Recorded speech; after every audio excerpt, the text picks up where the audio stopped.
নমস্কাৰ। আমাৰ অসমৰ গৌৰৱ, আমাৰ অসমৰ অমূল্য সম্পদ তথা সকলোৰে হৃদয়ত থকা মৰমৰ জুবিন দা আজি আমাৰ মাজত নাই।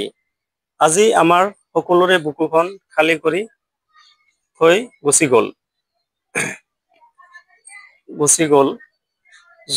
যদিও আমাৰ সাংস্কৃতিক জগতৰ লগতে মানৱতাৰ ক্ষেত্ৰতো যথেষ্ট অৱদান থৈ গৈছে। তো সেইবোৰৰ যোগেদি আমাৰ জুবিন দা আমাৰ মাজত সদায় অমৰ হৈ থাকিব। জুবিন দাৰ অৱদান মই গণি শেষ কৰিব নোৱাৰিম। যদিও জুবিন দাৰ এটা অৱদান মোৰ বুকুত এনেকৈ বিন্ধি আছে, যিটো অৱদান মই আপোনালোকৰ লগত শ্বেয়াৰ নকৰিলে মোৰ বুকুখন পাতল নহ'ব। তো সেইবাবে আজি মই জুবিন দাৰ এটা অৱদান উল্লেখ কৰিম।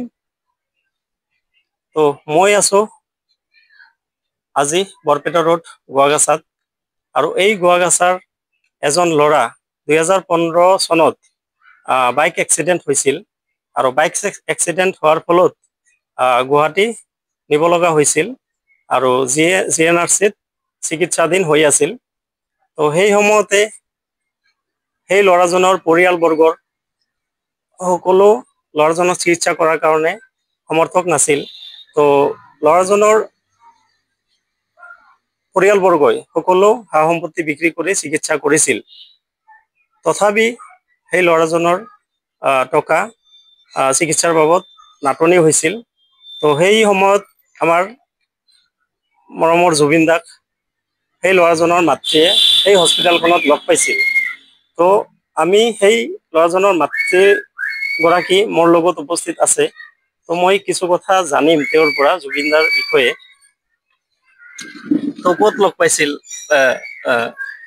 খুৰী আপুনি? মই GNRCত লগ পাইছো। মই বহুত দিন চিকিৎসা কৰোঁ, তাৰ পইচাৰ নাটনি একো কৰিব নোৱাৰিলোঁ। মৰাৰ পিছত ওলাই অহাৰ কাৰণে মোৰ উপায় নাছিল। সেইকাৰণে জুবিন দাক লগ পাই ক'লো, কোৱাৰ পিছত মোক 1,62,000 টকা দিয়াত মই তাৰ পৰা ওলাই আহিলোঁ।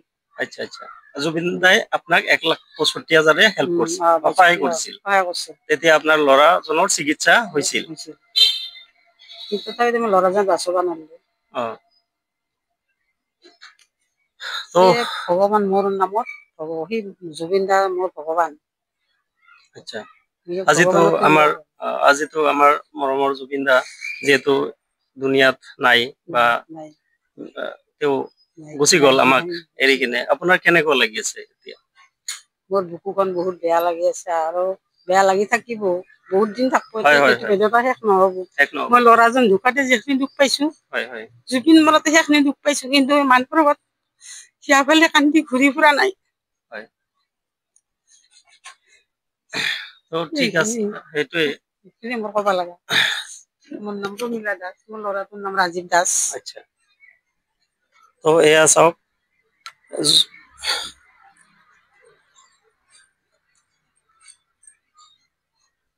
ক'বলৈ ভাষা নাই।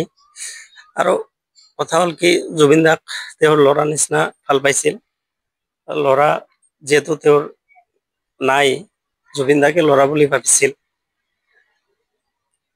তো আজি